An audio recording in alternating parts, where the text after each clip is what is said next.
Hello, नमस्कार। स्वागत है आपका क्रिएटिव एजुकेशन जीके के यूट्यूब चैनल पर। और अपन यहाँ पर बात कर रहे हैं सामान्य ज्ञान की। और उसी सामान्य ज्ञान की सीरीज़ में आज अपन बात करने वाले हैं कुछ महत्वपूर्ण उपनामों की। जैसे अपने गांधी जी को महात्मा कहा जाता है, राष्ट्रपिता कहा जाता है, बापू कहा जाता है। इसी प्रकार अन्य बहुत सारे उपनामों की बात अपन आप यहाँ पर करने वाले हैं। तो चलिए शुरू करते हैं अपना आज का सेशन। अभी तक अगर चैनल को सब्सक्राइब नहीं किया है तो कर लीजिएगा और वीडियो को लास्ट तक देखिएगा। कुछ महत्वपूर्ण जानकारियाँ आज आपको इसमें मिलने वाली हैं, तो जुड़े रहिएगा लास्ट तक। तो शुरू करते हैं आज का सेशन। सबसे पहले अपन बात करते हैं महात्मा गांधी जी की। तो महात्मा गांधी जी की अगर बात करें, किसकी बात कर रहे हैं? महात्मा गांधी की बात कर रहे हैं। इनको अन्य किन किन नामों से जाना जाता है, इनके क्या क्या उपनाम आते हैं, उनकी चर्चा अपन यहाँ पर करने वाले हैं। तो महात्मा गांधी जी को आपको पता होगा राष्ट्रपिता कहा जाता है, सभी जानते हैं राष्ट्रपिता कहा जाता है।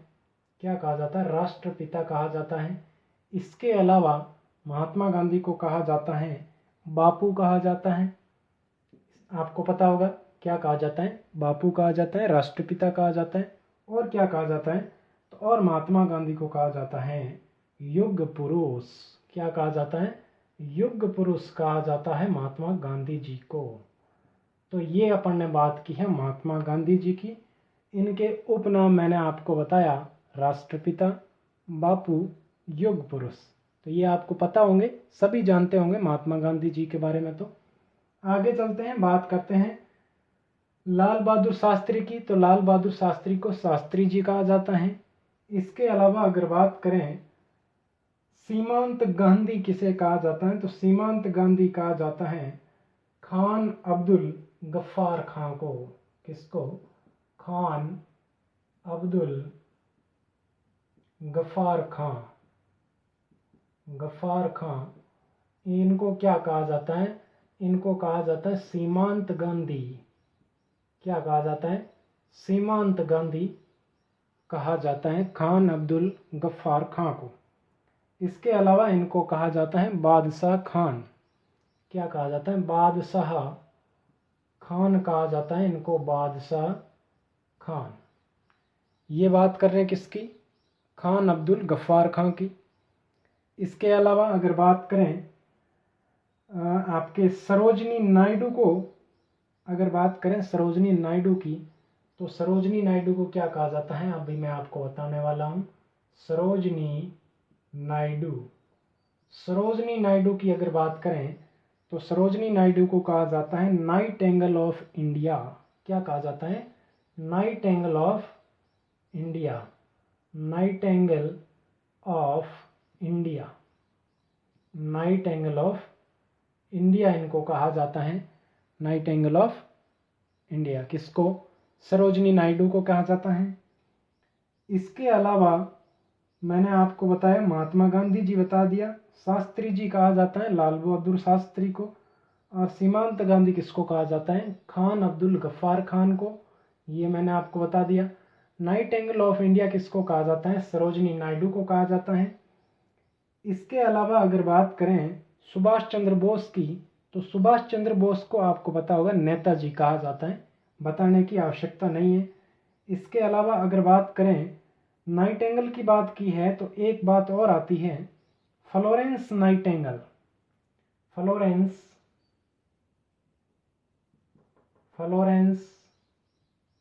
नाइटेंगल, फ्लोरेंस नाइटेंगल, इनको क्या कहा जाता है? तो इनको कहा जाता है lady with the lamp. Lady with the lamp, lady with the lamp इनको कहा जाता है। किसको कहा जाता है? ये फ्लोरेंस नाइटेंगल, ये व्यक्ति का नाम है, ध्यान रखना। इधर मैं जो भी लिख रहा हूँ वो किसी व्यक्ति विशेष का नाम है, और इधर जो लिख रहा हूँ वो उनके उपनाम है। जैसे सरोजनी नायडू की बात की तो इनको कहा जाता है नाइटेंगल ऑफ इंडिया, ये इनका उपनाम है। फ्लोरेंस नाइटेंगल व्यक्ति है, इनका उपनाम क्या है? इनका उपनाम है लेडी विद द लैम्प। तो आगे चलते हैं, आगे बात करें मदन मोहन मालवीय, ट्रिपल एम। मदन मोहन मालवीय। मदन मोहन मालवीय। सुनना ध्यान से, लिखे हुए पर इतना ध्यान मत देना, सुनना है आपको ध्यान से। मदन मोहन मालवीय को कहा जाता है महामना। क्या कहा जाता है? महामना कहा जाता है इनको। किसको? मदन मोहन मालवीय को कहा जाता है महामना। ठीक है, तो मदन मोहन मालवीय की बात अपन ने की। इसके अलावा अगर बात करें तो यहाँ पर इतना ही बात करते हैं, आगे चलते हैं। ये मैं हटा देता हूँ बोर्ड पर, इतना ही आपको अच्छे से दिखेगा, तो मैं इसको हटा देता हूँ एक बार। इसको हटाने के बाद में अपन आगे और बात करने वाले हैं। बहुत सारे उपनाम मैं आज आपको बताने वाला हूँ, जुड़े रहे बस आप मेरे साथ में। आगे बात करते हैं अपन बिस्मार्क की। बिस्मार्क जी को आप जानते होंगे। बिस्मार्क जी की बात अपन करते हैं यहाँ पर। इनको क्या कहा जाता है? बिस्मार्क जी को, तो बिस्मार्क जी को कहा जाता है man of blood. Man of blood and iron. Man of blood and iron किसको कहा जाता है? बिस्मार्क जी को कहा जाता है man of blood and iron. बहुत ही महत्वपूर्ण है, ध्यान में रखना आप। इसके अलावा अगर बात करें गुरुदेव रविंद्रनाथ टैगोर, बताने की आवश्यकता नहीं है वैसे। रविंद्रनाथ टैगोर, मैं लिख देता हूं यहां पर, रविंद्रनाथ टैगोर, इनको कहा जाता है गुरुदेव। क्या कहा जाता है इनको? गुरुदेव कहा जाता है इनको। रविंद्रनाथ टैगोर को क्या कहा जाता है? गुरुदेव यहाँ पर कहा जाता है, ये आपको ध्यान में रखना है। इसके अलावा अगर बात करें, गुरुदेव की बात की है तो अपन गुरु जी की भी बात कर लेते हैं। तो गुरु जी किसको कहा जाता है? तो ये कहा जाता है, गुरु जी कहा जाता है MS गोलवलकर को। MS गोलवलकर को कहा जाता है गुरु जी। क्या कहा जाता है? गुरु जी कहा जाता है। किसको? MS गोलवलकर को। एक बात बता देता हूँ फिर से कि इधर मैं जो भी लिख रहा हूँ वो उपनाम है, इधर व्यक्तियों के नाम लिख रहा हूँ मैं। ठीक है, गुरु जी की बात हो गई, गुरुदेव की बात हो गई। और अब बात करते हैं नेपोलियन बोनापार्ट की। अगर बात करें, ये भी काफ़ी महत्वपूर्ण है। Napoleon Bonaparte.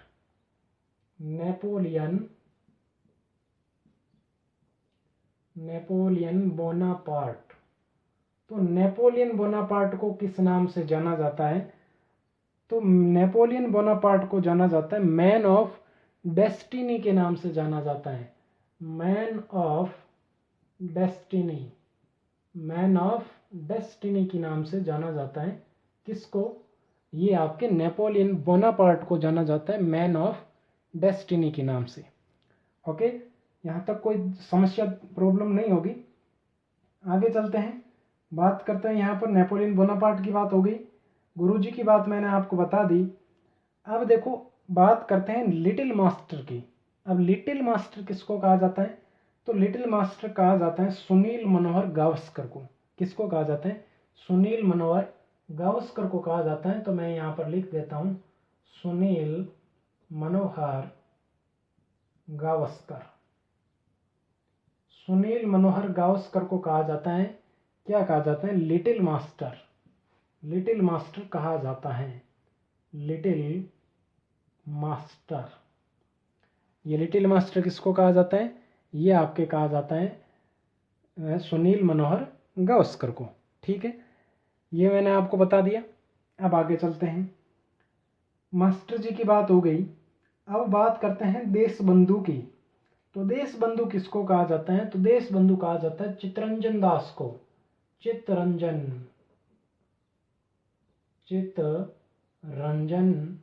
दास, इनको क्या कहा जाता है? देश बंधु। देश बंधु कहा जाता है चित्तरंजन दास को। तो ये कुछ और उपनाम मैंने आपको बता दिए। देश बंधु चित्तरंजन दास को कहा जाता है। अब देखो एक बार इसको मैं बता देता हूँ। बिस्मार्क जी को man of blood and iron, Rabindranath Tagore ji को कहा जाता है गुरुदेव, और MS गोलवलकर को कहा जाता है गुरुजी, और नेपोलियन बोनापार्ट को कहा जाता है मैन ऑफ डेस्टिनी। सुनील मनोहर गावस्कर को कहा जाता है लिटिल मास्टर। चित्तरंजन दास को कहा जाता है देशबंधु। अब देखो और भी बहुत है अपने पास, अभी तो इनको मैं यहाँ से हटा देता हूँ, आगे चलते हैं। और महत्वपूर्ण नाम मैं आपको बताता हूँ कौन कौन से आपके एग्ज़ाम की दृष्टि से महत्वपूर्ण है।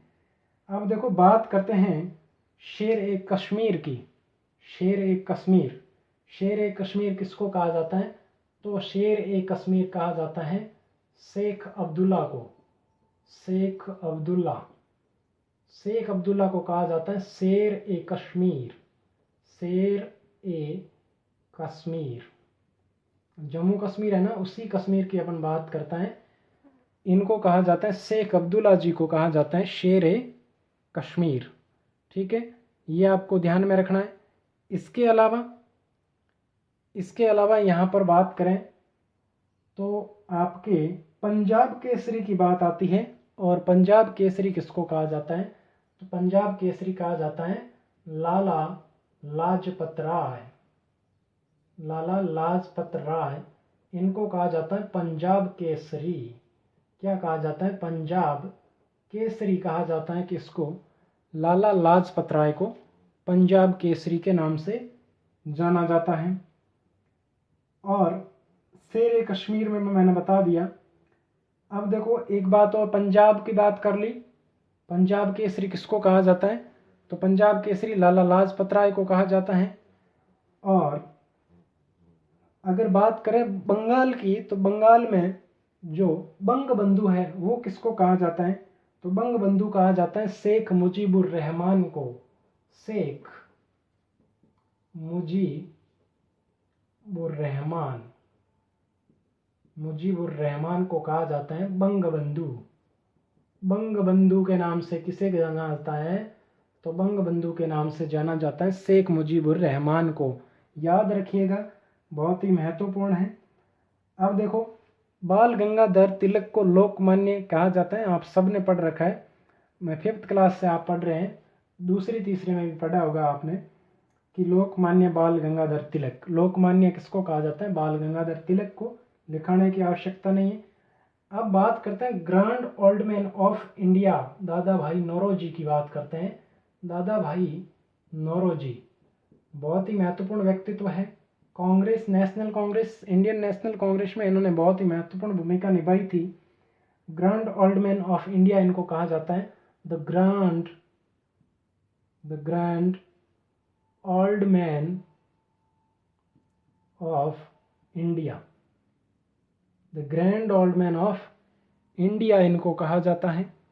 इसके अलावा किसकी बात बताई मैंने? दादा भाई नौरोजी की बात आपको बताई। और अगर बात करें देश रत्न की, भारत रत्न किसको कहा जाता है? ये भी आपको पता होगा। भारत रत्न के अलावा देश रत्न की बात करें तो देश रत्न कहा जाता है डॉक्टर राजेंद्र प्रसाद को। नाम आपने रट रखा होगा डॉक्टर राजेंद्र प्रसाद का। डॉक्टर राजेंद्र प्रसाद कौन थे, क्या थे, ये आप कमेंट में जरूर बताइएगा डॉक्टर राजेंद्र प्रसाद के बारे में। और इनको कहा जाता है देश रत्न। देश रत्न, भारत रत्न की बात नहीं कर रहे हैं। भारत रत्न किसको कहा जाता है ये कमेंट में बताना आप। डॉक्टर राजेंद्र प्रसाद को देश रत्न कहा जाता है। इसके अलावा अगर बात करें लता मंगेशकर की, तो लता मंगेशकर को स्वर कोकिला कहा जाता है। आपको पता होगा स्वर कोकिला किसको कहा जाता है, तो आप सबको पता होगा लता मंगेशकर को कहा जाता है। इसके अलावा अगर बात करें यहाँ पर चाचा जी, तो चाचा जी नेहरू जी को कहा जाता है, जवाहरलाल नेहरू को। बाबूजी की बात करते हैं तो बाबूजी किसको कहा जाता है ये मैं आपको बता देता हूँ यहाँ पर। तो यहाँ पर बाबूजी किसको कहा जाता है? तो ये आपके जग जीवन राम का नाम आपको ध्यान में रखना है। इनको कहा जाता है बाबूजी। क्या कहा जाता है? बाबूजी कहा जाता है। जग जीवन राम को क्या कहा जाता है? बाबूजी कहा जाता है। तो ये बहुत ही महत्वपूर्ण नाम मैंने आपको यहाँ पर बताए। अब आगे चलते हैं, और भी बातें बताने वाला हूँ मैं, और भी नाम है कुछ मेरे पास, वो भी मैं आपको बताने वाला हूँ। ये तो सामान्य नाम अभी तक बात की हैं, आगे और बात करेंगे। जैसे मैंने आपको बता दिया चाचा जी जवाहरलाल नेहरू को कहा जाता है, पंडित जवाहरलाल नेहरू को। अब देखो बात करते हैं मदर टेरेसा की। बहुत ही महत्वपूर्ण व्यक्तित्व है मदर टेरेसा, और मदर टेरेसा को आपके कहा जाता है निर्मल हृदय। निर्मल हृदय इनको कहा जाता है। किसको? मदर टेरेसा को निर्मल हृदय के नाम से जाना जाता है। ये इनका उपनाम आता है। जैसे उपाधि की बात कर ले, उपाधि कहते हैं, उसी तरह ये उपनाम है। ठीक है, मदर टेरेसा को निर्मल हृदय कहा जाता है। और लौह पुरुष किसको कहा जाता है? ये तो सबको पता होगा, लौह पुरुष। तो लौह पुरुष कहा जाता है सरदार वल्लभ भाई पटेल को। सरदार, ये तो सबको पता होगा, प्रतिमा भी बना रखी है, statue of unity. Sardar Vallabh भाई पटेल, वल्लभ भाई पटेल, इनको कहा जाता है लौह पुरुष। लौह पुरुष, आधुनिक भारत के निर्माण में इन्हीं का महत्वपूर्ण योगदान है। अब देखो, आप जैसा मानते हो वैसा माने, लेकिन बहुत ही महत्वपूर्ण योगदान है सरदार वल्लभ भाई पटेल लौह पुरुष का। एकीकरण में महत्वपूर्ण योगदान दिया था। स्टेच्यू ऑफ यूनिटी बना हुआ है इनके नाम पर। ये आपके। अब आगे चलते हैं, बात करते हैं देश रत्न की। बात मैंने आपको बता दी। अब बात करते हैं चक्रवर्ती राजगोपालाचारी। अगर सरदार वल्लभ भाई पटेल की एक बात और बता देता हूं मैं आपको, इनको भारत का बिस्मार्क भी कहा जाता है। सरदार वल्लभ भाई पटेल को भारत का बिस्मार्क भी कहा जाता है। भारत का बिस्मार्क, भारत का बिस्मार्क भी इनको कहा जाता है। ये आप ध्यान रखें सरदार वल्लभ भाई पटेल के बारे में, भारत का बिस्मार्क भी इनको कहा जाता है। अब आगे चलते हैं, राजगोपालाचारी की बात बताऊं मैं आपको। चक्रवर्ती राजगोपालाचारी, चक्रवर्ती राजगोपालाचारी, राजगोपालाचारी की बात बताऊं। राजगोपालाचारी बहुत बड़ा नाम है। इनको कहा जाता था राजा जी। इनको क्या कहा जाता है? राजा जी के नाम से इनको संबोधित किया जाता है। राजगोपालाचारी को आसानी से याद रह जाएगा, राजगोपालाचारी राजा जी। सरदार वल्लभ भाई पटेल लौह पुरुष, क्योंकि इन्होंने देश के एकीकरण में महत्वपूर्ण योगदान दिया था। और मदर टेरेसा निर्मल हृदय, क्योंकि ये माता है, माता का हृदय हमेशा निर्मल ही होता है। तो ऐसे आप इसको याद रख सकते हैं। और मेजर ध्यानचंद को आपको पता होगा, हॉकी का जादूगर कहा जाता है मेजर ध्यानचंद को, आप सबको पता होगा। अब मैं जाते जाते आपको बता देता हूँ एक उड़न परी। क्या बता देता हूँ? उड़न परी बता देता हूँ। और उड़न परी किसको कहा जाता है? उड़न परी कहा जाता है पीटी उषा को। पीटी उषा को कहा जाता है दोस्तों उड़न परी। किस नाम से जाना जाता है? उड़न परी के नाम से जाना जाता है पीटी उषा को। तो दोस्तों, ये थे कुछ महत्वपूर्ण उपनाम जो आपके एग्जाम में बार बार पूछे जाते हैं, और ये आपके एग्जाम की दृष्टि से, आने वाले एग्जाम की दृष्टि से भी बहुत ही महत्वपूर्ण है। तो इनको एक बार और देख लीजिएगा, ट्रिक बनाकर याद कर लीजिएगा। मेरे पास भी ट्रिक है, लेकिन मैं ज़्यादा बता नहीं सकता यहाँ पर। जैसे मैंने अभी आपको बताया कि माता जी का हृदय हमेशा निर्मल होता है, तो आप बात याद रख सकते हैं। मदर टेरेसा को निर्मल हृदय कहा जाता है। एकीकरण में योगदान दिया, सबको इकट्ठा किया, तो लौह का पुरुष था, इसीलिए इन्होंने इकट्ठा कर पाए। राजगोपालाचारी राजा जी। पीटी उषा, ऊ से उड़न परी, ऊ से उषा। ऐसे आप याद रख सकते हैं इनको, है ना। तो ये थे कुछ महत्वपूर्ण आज का सेशन।